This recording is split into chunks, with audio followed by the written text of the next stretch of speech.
नमस्कार दोस्तों, स्वागत है आप सभी का आपके अपने YouTube चैनल ऑनलाइन शिविर डीके में। आज हम देखने वाले हैं पर्यावरण अध्ययन के काफी महत्वपूर्ण प्रश्न जो कि आपके लिए उपयोगी होंगे आने वाली आपकी यूपीटेट एग्जाम। तो आइए स्टार्ट करते हैं और देखते हैं यूपीटेट एग्जाम के लिए बेस्ट ईवीएस क्वेश्चन का सोल्यूशन, और साथ ही साथ देखेंगे कुछ नए और भी क्वेश्चन जो इन क्वेश्चन से रिलेट करते हुए बनते हैं। जानेंगे सब कुछ इस वीडियो के लास्ट तक। तो चलिए स्टार्ट करते हैं और देखते हैं सबसे फर्स्ट क्वेश्चन। फर्स्ट क्वेश्चन आता है यहाँ पर, दूध से प्राप्त प्रोटीन बहुत सारी इकाइयों से मिलकर बना होता है, ये इकाइयां क्या कहलाती है? इसके लिए विकल्पों यदि हम देखते हैं तो चार विकल्प हमारे इस प्रकार से हैं। वशी अम्ल है, अमीनो अम्ल है, उच्च गलनांक वाले अम्ल हैं या फिर अकार्बनिक अम्ल है। तो देखिए यहां पर यदि हम देखें तो दूध से प्राप्त जो प्रोटीन होता है वो जब बहुत सारी इकाइयों से मिलकर बनता है तो ये इकाइयां कहलाती है हमारे लिए इसमें ऑप्शन नंबर सेकेंड एमिनो अम्ल को, यानी कि एमिनो अम्ल होता है। तो इसके लिए सही उत्तर हमारा हो जाता है ऑप्शन नंबर सेकेंड एमिनो अम्ल। अब बात करें कि एमिनो अम्ल जो होते हैं वो आखिर क्या होते हैं, थोड़ा सा इनके बारे में भी हमें कुछ पता होना चाहिए। तो देखिए इनको भी थोड़ा सा समझने का प्रयास करते हैं कि आखिर एमिनो अम्ल होते क्या है। तो देखिए एमिनो अम्ल की यदि हम बात करें तो एमिनो अम्ल जो होते हैं ये ऐसे कार्बनिक यौगिक होते हैं जिनके अणु में एक एमिन समूह होगा, यानी कि NH2 समूह होगा, साथ ही साथ कार्बोक्सिलिक समूह COOH वाला जो होता है, जिसको हम इस प्रकार से लिखते हैं। ये दोनों समूह इसमें पाए जाते हैं, लेकिन दोनों समूहों का एक बना हुआ कार्बनिक यौगिक होता है जो कि हमारा एमिनो अम्ल कहलाता है। अब बात करें कि एमिनो अम्ल जो होते हैं कहलाते हैं प्रोटीन के जल अपघटन से ये अल्फा एमिनो अम्ल का मिश्रण प्राप्त होता है, यानी कि जब प्रोटीन का जल अपघटन किया जाता है तब हमें ये एमिनो अम्ल मिलते हैं। और अल्फा एमिनो अम्ल प्रोटीन की मूल संरचनात्मक इकाई होती है। अब देखिए ये प्रोटीन की संरचनात्मक इकाई बिल्कुल उसी प्रकार से होती है जिस प्रकार से एक दीवार होती है और दीवार ईंटों से बनी होती है। तो एक दीवार की इकाई यदि हम देखें उसकी संरचनात्मक इकाई ईंट होती है, बिल्कुल उसी प्रकार से एमिनो अम्ल हमारे प्रोटीन की एक संरचनात्मक इकाई होती है। दीवार को तोड़ेंगे तो हमें क्या मिलेगा? ईंटें मिलेंगी। उसी प्रकार से यहाँ पर हमें प्रोटीन को अपघटित करेंगे तो हमें मिलेंगे एमिनो अम्ल। अब देखिए ये एमिनो अम्ल होते हैं तो केवल एक ही एमिनो अम्ल नहीं होता है, ऐसे बहुत सारे अणु एमिनो अम्ल के आपस में ज्वाइंट होते हैं, यानी कि जुड़े होते हैं बॉन्ड के द्वारा, और इनके बीच में जो बॉन्ड पाया जाता है वो हमारा पेप्टाइड बंध कहलाता है। यानी कि इस प्रकार से वो बंध इनके बीच में जो बनता है, दो एमिनो अम्ल के बीच में बनने वाला बंध हमारा पेप्टाइड बंध कहलाता है। तो यहाँ पर इसमें एक हिस्सा हम देख सकते हैं, यहाँ पर ये हिस्सा है जो यहाँ पर C होगा। तो इस प्रकार से C को संरचनाओं में लिखकर नहीं दिखाया था क्योंकि ये एक रासायनिक संरचनाएं होती है जिसमें ये कोना ही आपके लिए C का कार्य करता है।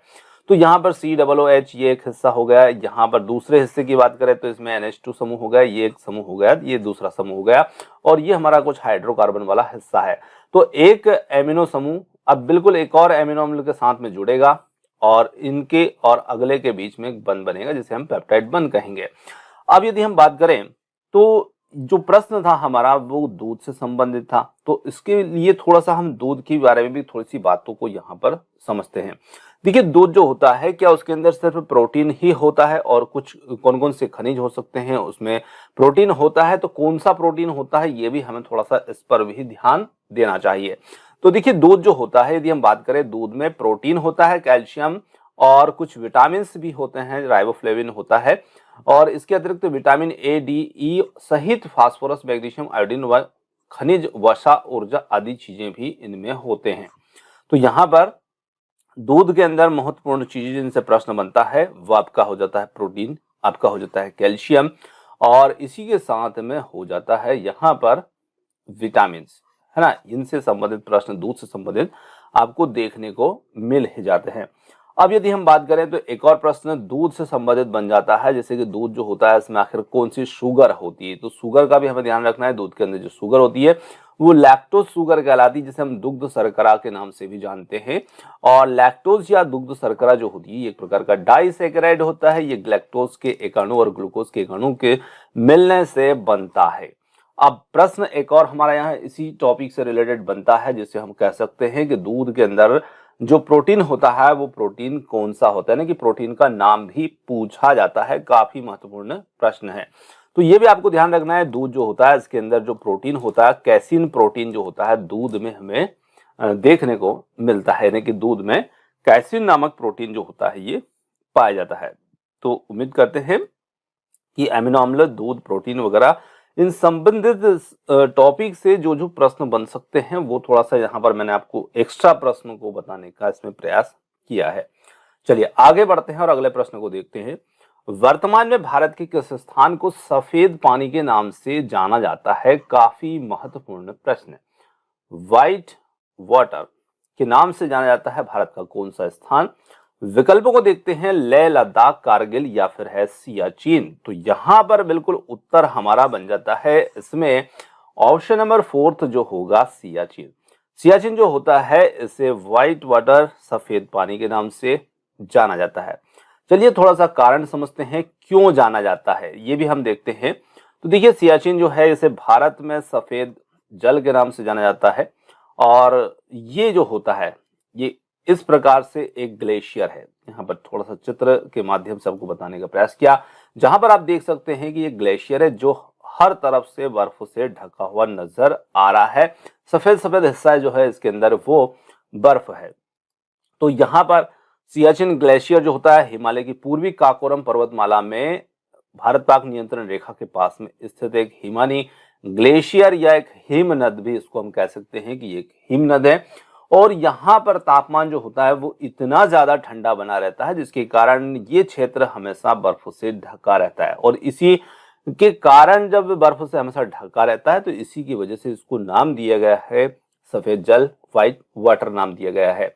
अब यदि हम बात करें इसके तापमान की, तो कि इसका तापमान जो है वो कहाँ तक मतलब जा सकता है, तो लगभग मैं यहाँ पर बता रहा हूँ, क्योंकि टेम्परेचर तो चेंज होता रहता है पर लगभग एक अनुमानित टेम्परेचर जहां तक ये पहुंच चुका है, तो यहाँ पर यदि हम देखें तो -50-60 डिग्री तक इसका तापमान जो है वो गिरा हुआ रहता है। और इतने माइनस की तापमान के अंतर्गत भी यहाँ पर जो हमारे सेना के जवान होते हैं वो ड्यूटी करते हैं। अब हम बात करें यहाँ पर, तो दुर्गम पहाड़ियों में स्थित यह स्थान हमेशा बर्फ से घिरा रहता है और इसी कारण से इस स्थान को सफेद पानी के नाम से भी जाना जाता है। तो यहाँ पर इसका तापमान महत्वपूर्ण है, कहाँ पर है, कौन सी पर्वतमाला में स्थित है, ये थोड़े से प्रश्न इसमें नए बन सकते हैं यहाँ पर। तो काकोरम पर्वतमाला ये यहाँ पर रहेगी। चलिए आगे चलते हैं और अगले प्रश्न की बात करते हैं। जब कोई सपेरा अपने वाद्य यंत्र बीन को बजाता है तो सांप उसकी ध्वनि पर अपने सिर को इधर उधर घुमाता है। आपके विचार से सांप वाद्य यंत्र के प्रति कैसी अनुक्रिया कर रहा है? तो देखिए यदि हम बात करें, जब सपेरा बीन बजाता है तो सांप उस अपनी मतलब नाच दिखाता है, हमें ऐसा लगता है कि वो नाच रहा है। तो आखिर ये सांप जो है प्रतिक्रिया किस प्रकार से करता है, आपके विचार से आपको बताना है। उस वाद्य यंत्र के द्वारा उत्पन्न कंपनों के प्रति अनुक्रिया करके, उस वाद्य यंत्र को सुनकर, वाद्य यंत्र की ध्वनि को सुनकर, उस वाद्य यंत्र की गति को देखकर। तो यहाँ पर हो जाता है उस वाद्य यंत्र के द्वारा उत्पन्न जो कंपन है उन कंपनों के प्रति सांप अनुक्रिया करता है। यानी कि सांप जो होता है उसके कान नहीं होते हैं, वो सुन नहीं सकता है, तो वो सिर्फ उस कंपनों के द्वारा ही प्रतिक्रिया यहाँ पर करता है। अब यदि हम इसके उत्तर को थोड़ा सा समझने का प्रयास करें, तो सांप जो होता है उसके कान नहीं होते हैं, ना ही सांप को सुनाई देता है, फिर भी वह सपेरे के बीन को वह यहाँ वहां घूमने को देखकर डोलता है। और जिसे हम समझते हैं कि सांप नाच रहा है, सपेरा जितनी अच्छी तरह बीन बजाता है सांप उसी तरह से अपने फन को घुमाता है। तो ये हमारा इसमें उत्तर बन जाएगा। और इसी बीन से संबंधित और नए तरीके से प्रश्न पूछे जाते हैं, तो चलिए उनको भी थोड़ा सा समझते हैं। अब बात करें हम यहाँ पर बीन की, तो देखिए बीन जो होता है, जो सपेरा का वाद्य यंत्र होता है, ये एक प्रकार का वाद्य है जिसका प्रयोग प्राचीन समय से होता रहा है। इस वाद्य का प्रयोग मुख्यतः भारत में सांप का तमाशा दिखाने वाले सपेरा लोग आदि इसका उपयोग करते हैं। तो यहाँ पर बीन की बनावट जो होती है कुछ इस प्रकार की होती है, जिसमें यहाँ पर बीच का हिस्सा हम देख सकते हैं जो कि फूला हुआ हिस्सा होता है, और ये जो हिस्सा होता है ये बनाया जाता है सूखी लौकी से। यानी कि बीन बनाने के लिए सूखी लौकी का प्रयोग किया जाता है, जिसका उपयोग हम सब्जी में भी करते हैं।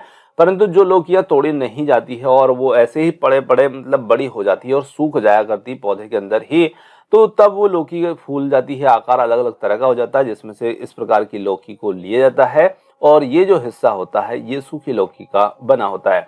और देखिए इसको इस प्रकार से क्यों चुना जाता है, तो क्योंकि इसका कारण मुख्य जो होता है वो होता है कि इसका उपयोग जो है एयर रिजर्व के लिए किया जाता है, यानी कि इसमें हवा भरी रहे, हवा का स्टॉक रहे, और इसी के साथ में बांस की नलियां इसमें लगा दी जाती है, जिन्हें हम जीवाला कहते हैं।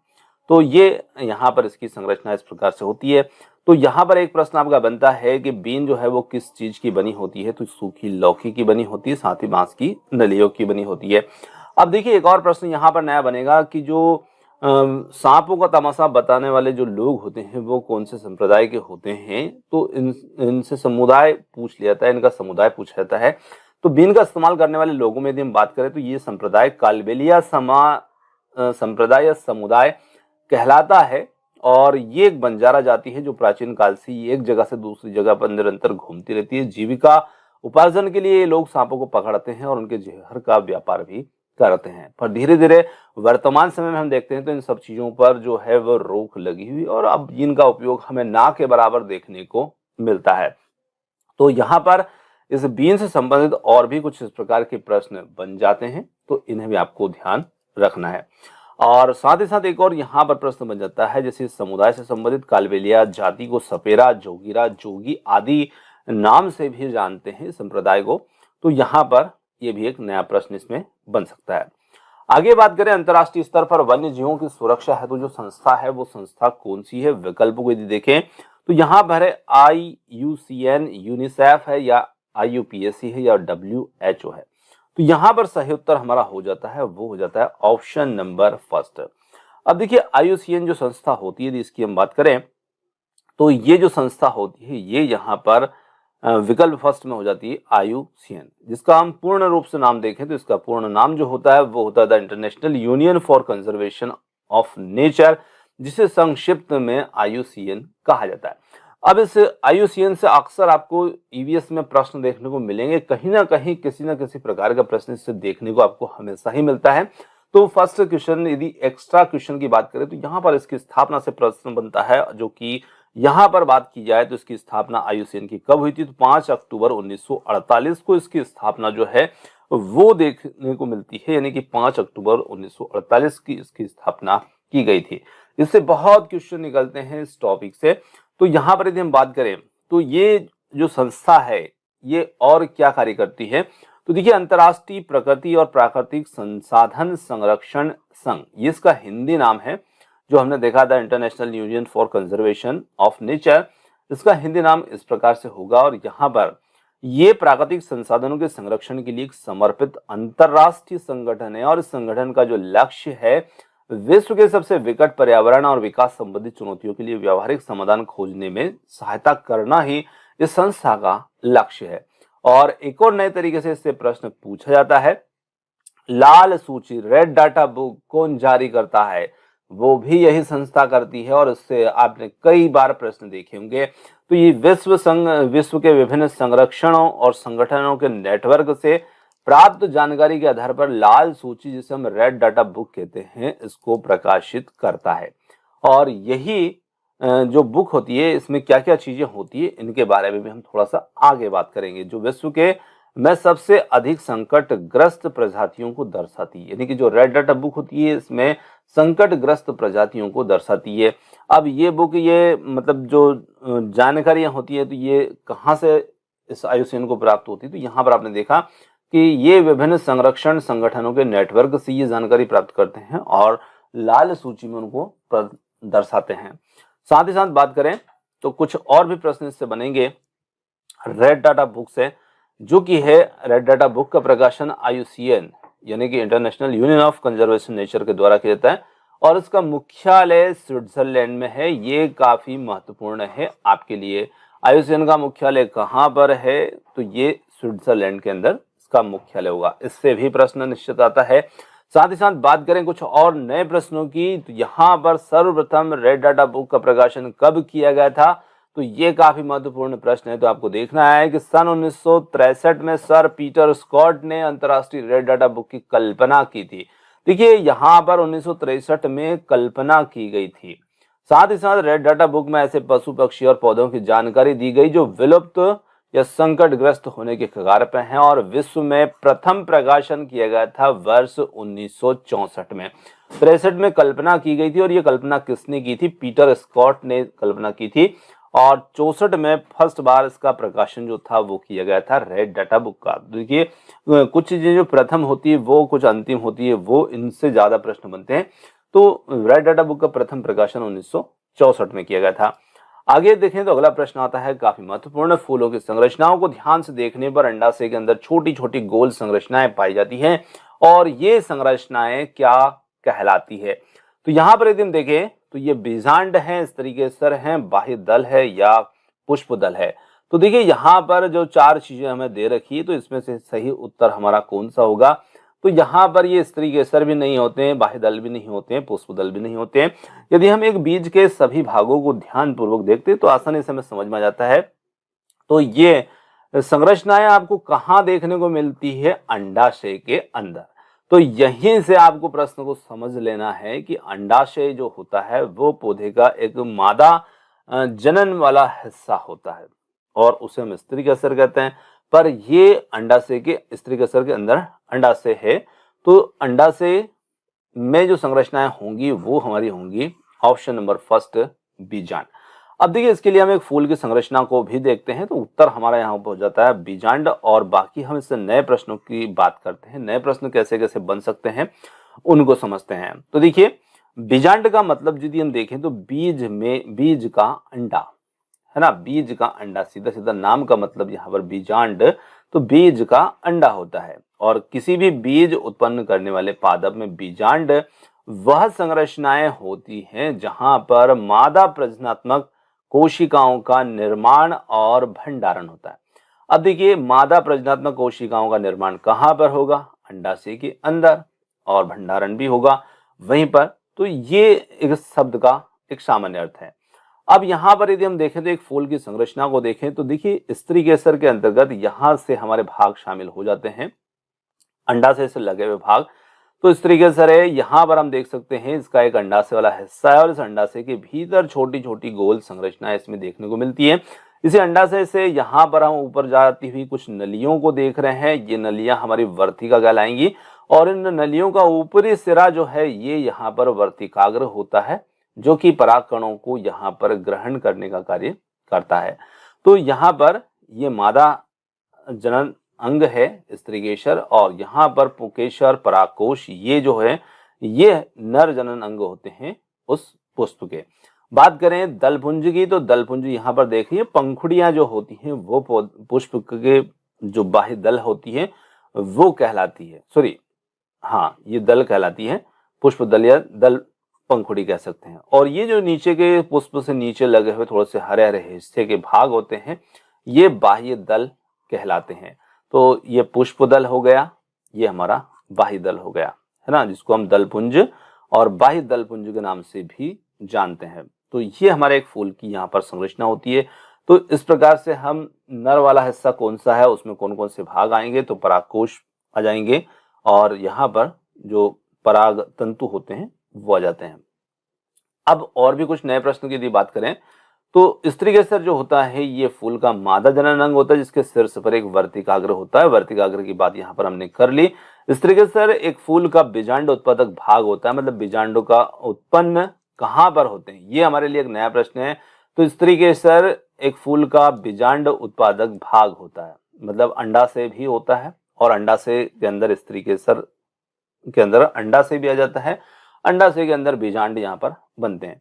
स्त्रीकेसर का कार्य पराग प्राप्त करना होता है और बीज उत्पन्न करना होता है। अंडाशय अक्सर एक लंबी वर्तिका को सहारा देता है, जिसके ऊपर वर्तिकाग्र यहाँ पर हमें देखने को मिलता है। आगे यदि हम बात करें तो इसमें कुछ और संरचनाएं यहाँ पर दूसरे चित्र के माध्यम से भी हम देख सकते हैं। यहाँ पर एक फूल और है, और इसके अंदर ये अंडाशय वाला हिस्सा है और यहाँ पर छोटी छोटी गोल संरचनाएं इसके भीतर भी हमें देखने को मिलती है। यहाँ पर भी दूसरे चित्र में हम देख सकते हैं सेम वैसा ही है। यहाँ पर अंडाशय दिख रहा है और इसके अंदर छोटी छोटी गोल संरचनाएं यहाँ पर देखने को मिलती है। अब देखिए और भी नए प्रश्न इसमें बन जाते हैं कि निषेचन जब पौधे के अंदर हो जाता है, पुष्प के अंदर हो जाता है, तो उसके बाद अंडाशय जो होता है वो किस रूप में परिवर्तित होता है। तो अंडाशय जो होता है वो बदल जाता है आगे चल करके फल में, यानी कि जो फल हम देखते हैं तो वो फल अंडाशय का ही परिवर्तित या विकसित रूप होता है और फूल के अन्य भाग जो होते हैं वो सब झड़ जाया करते हैं। फल पका हुआ अंडा से ही है, मतलब जो फल होता है वो एक पका हुआ अंडा से है और प्रत्येक बीजांड एक बीज के रूप में विकसित होता है। बीजांड किस में परिवर्तित होता है, तो बीजांड आगे चल करके बीज में परिवर्तित होता है और अंडा से किस में परिवर्तित होता है, तो ये फल में परिवर्तित होता है। ये हमारे लिए कुछ नए प्रश्न इसमें बन जाते हैं इसी टॉपिक से। चलिए आगे यदि हम देखें तो देखिए बीजांड जो होते हैं इनके कुछ प्रकार होते हैं। तो बीजांड तरह तरह के प्रकारों में देखने को मिलते हैं। तो यहाँ पर बीजांड के मुख्य प्रकार जैसे कि ऋजुवर्ती है, तो यहाँ पर फर्स्ट नंबर वाला जो है ये हमारा ऋजुवर्ती है। दूसरा यहाँ पर है अधोमुखी, तो देख सकते हैं इसका मुख इधर है, इसका मुख इधर है, ये दूसरे प्रकार का यहाँ पर अधोमुखी हो जाता है।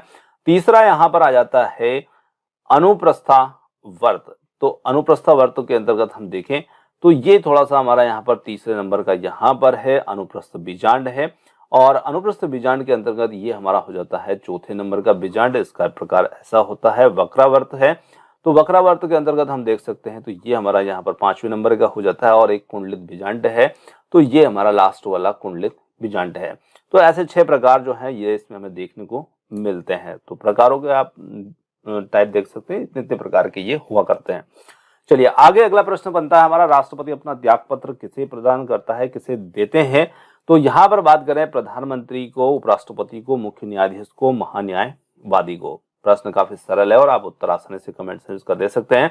तो यहाँ पर सही उत्तर हमारा हो जाता है राष्ट्रपति अपना त्याग पत्र सौंपते हैं, वो सौंपते हैं उपराष्ट्रपति को। अब यहाँ पर राष्ट्रपति, उपराष्ट्रपति, प्रधानमंत्री से संबंधित अक्सर प्रश्न आपको यूपीटेट एग्जाम में देखने को मिलते हैं।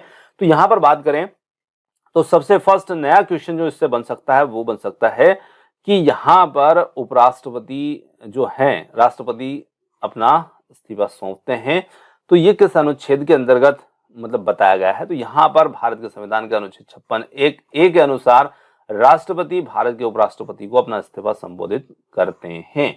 तो यहाँ पर यह अनुच्छेद आपके लिए काफी महत्वपूर्ण में प्रश्न है, क्योंकि ये प्रश्न तो आपको आता है पर इससे संबंधित नया प्रश्न आपके लिए बन जाता है यहाँ पर अनुच्छेद का, जो कि इनके इस्तीफे से, राष्ट्रपति के इस्तीफे से संबंधित होगा और उपराष्ट्रपति सभापति को सूचित करते हैं। आगे नया प्रश्न इसमें बन सकता है, भारत के संविधान का अनुच्छेद 63 ये उपबंध करता है कि ये भारत का एक उपराष्ट्रपति होगा। अब देखिए यहां पर यदि हम बात करें तो ये जो प्रश्न था हमारा राष्ट्रपति संबंधित था, पर यही प्रश्न अनुच्छेद से संबंधित यदि प्रश्न हमारे लिए आ जाता है और वो प्रश्न आप पूछा जाता है कि भारत के उपराष्ट्रपति, भारत का एक उपराष्ट्रपति होगा, तो ये कौन से अनुच्छेद में बताया गया है, कौन से अनुच्छेद में इसका प्रावधान है।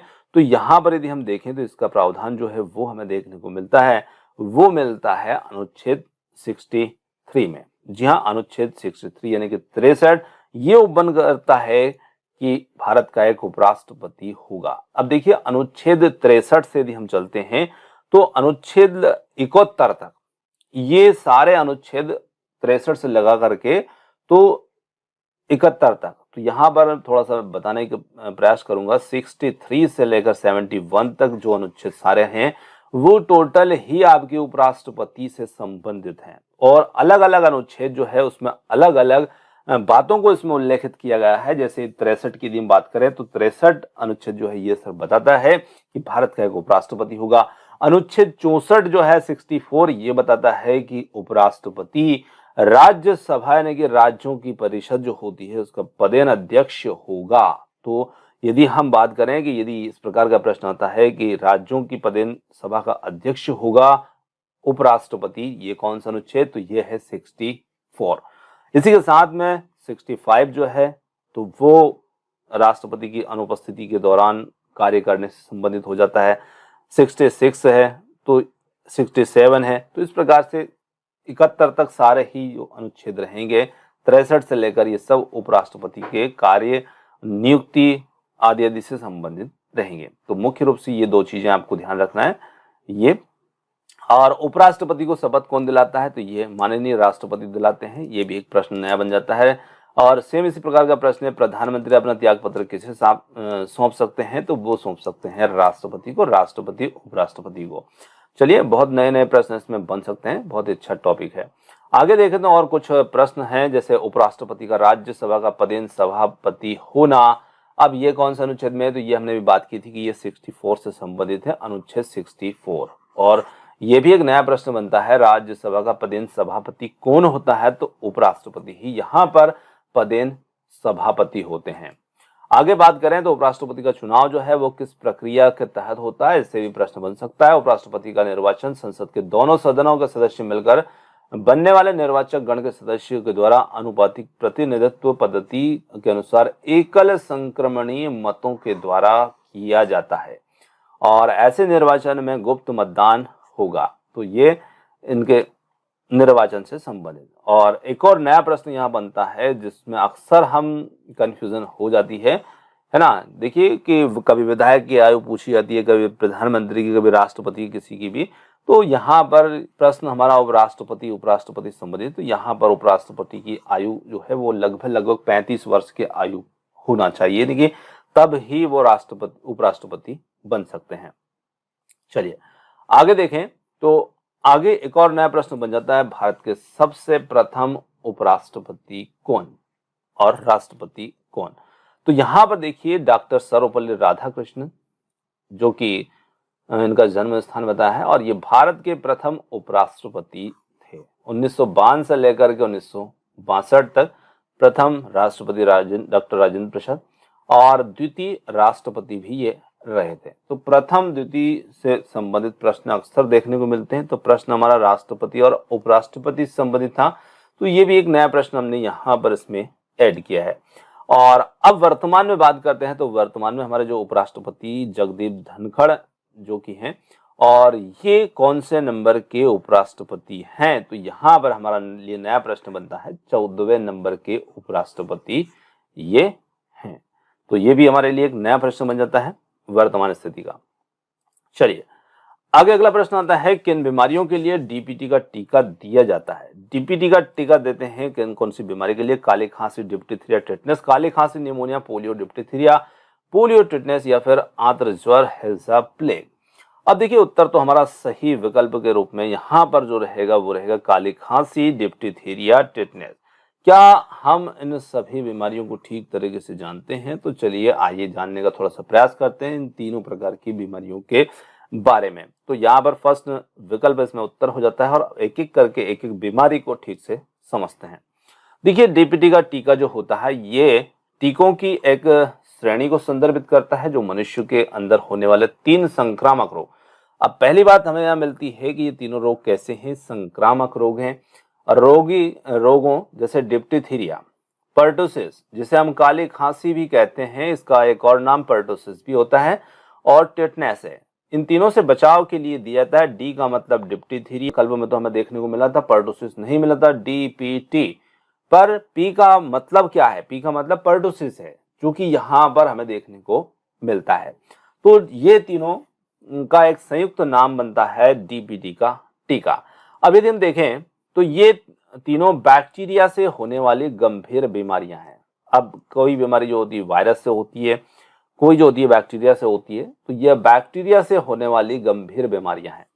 और ये बीमारियां डिप्टीथीरिया, पर्टुसिस एक व्यक्ति से दूसरे व्यक्ति में फैलती है, जबकि टेटनस जो है वो कट या घावों के माध्यम से शरीर में प्रवेश करता है।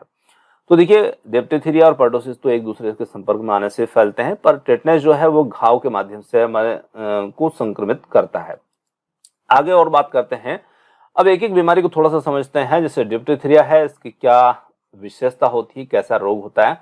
तो ये एक उग्र संक्रामक रोग होता है जो 2 से 11 वर्ष की आयु तक के बालकों में अधिक होता है। यद्यपि सभी आयु वाले रोगों को ये हो सकता है।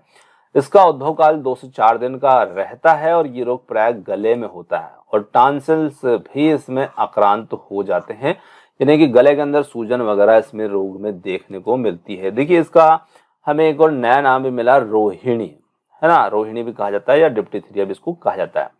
अब इसके कुछ रोग के कारण हैं, तो इसका कारण यानी कि कौन से बैक्टीरिया के माध्यम से होता है, तो इसका जो नाम है वो है कोराइन बैक्टीरियम डिप्थरी नामक जो बैक्टीरिया होता है, जीवाणु होता है, उसके कारण से ये रोग हमें देखने को मिलता है। तो उस जीवाणु का नाम पूछा जाता है यहाँ पर, डिप्थीरिया जीवाणु संबंधित ये होगा। लक्षण की बात करें तो इसमें लक्षण में नाक बहना, गले में दर्द होना, बुखार, बीमार महसूस करना, मुख्य रूप से गले से संबंधित रोग ये देखने को मिलते हैं, क्योंकि टॉन्सिल्स जो होते हैं ये हमें गले में ही देखने को मिलते हैं।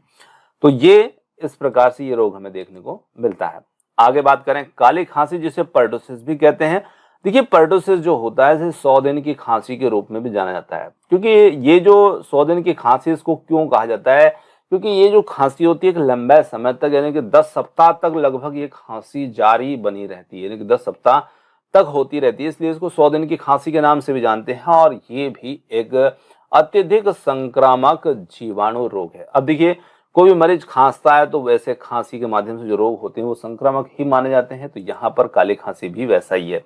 अब इसके जीवाणु की बात करें तो जो पर्टुसिस होता है, ये जीवाणु बोर्डेटेला पर्टुसिस के कारण से होता है। इसके नाम में ही आधा नाम तो छुपा हुआ है, बोर्डेटेला, आपको ध्यान रखना है। और इसी के कारण से ये एक हवाई बीमारी, यानी कि हवाई का मतलब है वायु के माध्यम से होने वाली, बूंदों के माध्यम से जो संक्रमित व्यक्ति की खांसी और छींक के आसानी के माध्यम से दूसरे तक ये फैल जाती है।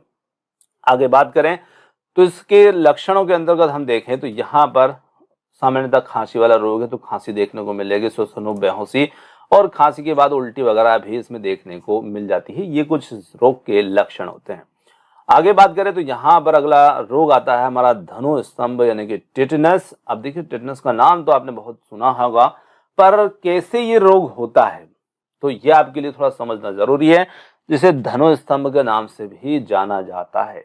जी हाँ, और ये एक संक्रामक रोग है जिसमें कंकाल पेशियों को नियंत्रित करने वाली तंत्रिका कोशिकाएं प्रभावित होती है और कंकाल पेशियों के तंतु फाइबर के लंबे समय तक खिंचे रह जाने से यह अवस्था प्रकट होती है। और ये रोग मिट्टी में रहने वाले बैक्टीरियाओं के से घाव के प्रदूषित होने के कारण होती है।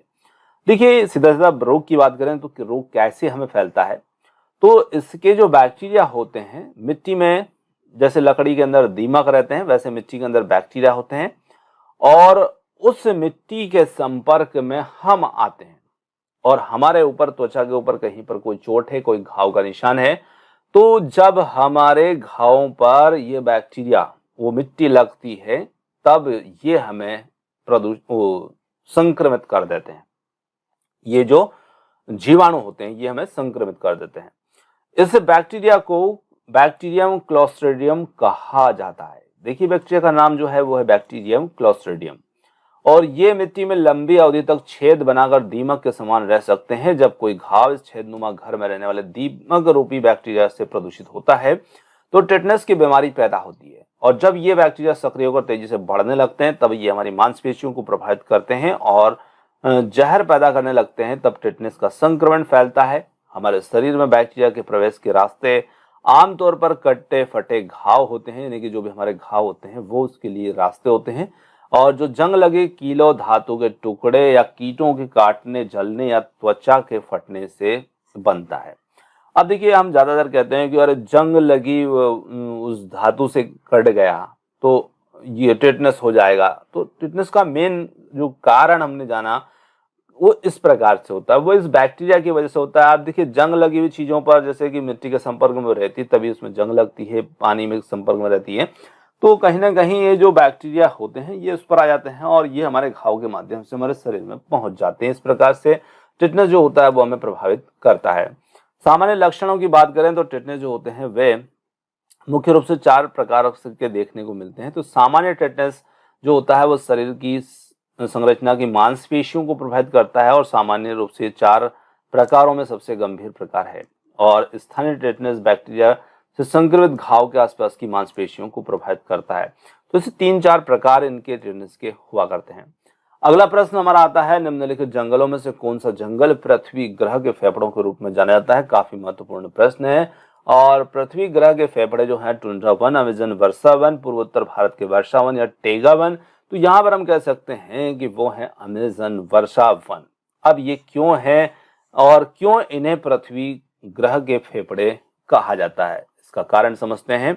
तो यहाँ पर दूसरा विकल्प इसमें हमारा उत्तर होगा। देखिए, अमेजन वर्षा वन जो होते हैं ये इसे एमेजोनिया या अमेजन वन के नाम से जाना जाता है और ये चौड़ी पत्ती और नमी युक्त वन होते हैं जो दक्षिण अमेरिका के अमेजन बेसिन के एक बड़े भूभाग पर फैला हुआ वन है।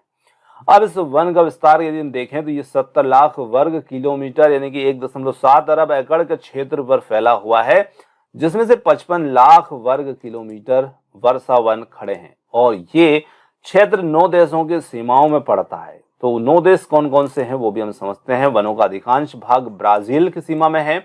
इसके बाद 13% भाग जो है वो अन्य देशों कोलंबिया, वेनेजुला, इक्वाडोर, बोलीविया और गुयाना, सूरीनाम, फ्रेंच गुयाना आदि में ये फैले हुए हैं। और यहाँ पर सबसे अधिक समृद्ध बायोम हमें देखने को मिलता है। सबसे ज्यादा समृद्ध बायोम कहाँ का होता है? अमेजन वर्षा वन का होता है। कितना क्षेत्र में फैला हुआ है, कौन कौन से देशों में इसका अधिकांश हिस्सा आता है, ये भी हमने सब कुछ इसमें जाना। और देखिए, इतना ज्यादा मात्रा में जब ये फैला हुआ है तो उतनी ही ज्यादा ये ऑक्सीजन रिलीज करेंगे वन हमारे वायुमंडल में, इसीलिए पृथ्वी का फेफड़ा से कहा जाता है। चलिए आगे अगला प्रश्न आता है, यहाँ पर इनमें से कौन सा सम्मेलन उसके वर्ष से सुमेलित नहीं है।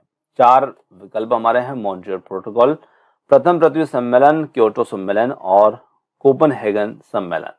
तो इसमें सही नहीं है यानी कि गलत है वो हमें चुनना है और वो है हमारा ऑप्शन नंबर सेकेंड। अब देखिए सेकेंड क्यों गलत है। तो प्रथम पृथ्वी सम्मेलन की बात की गई वर्ष 1988 बताया है। तो ये सम्मेलन यदि हम बात करें तो ये पहला अंतर्राष्ट्रीय पृथ्वी सम्मेलन है जो कि 3 से 14 जून 1992 से रियो डी जेनेरियो में आयोजित हुआ था, यानी कि इसका जो वर्ष है वो है 1992। तो यहाँ पर यह इस कारण से गलत था। इसे पर्यावरण और विकास रियो शिखर सम्मेलन या रियो पृथ्वी शिखर सम्मेलन पर संयुक्त राष्ट्र सम्मेलन के रूप से भी नाम से भी जाना जाता है।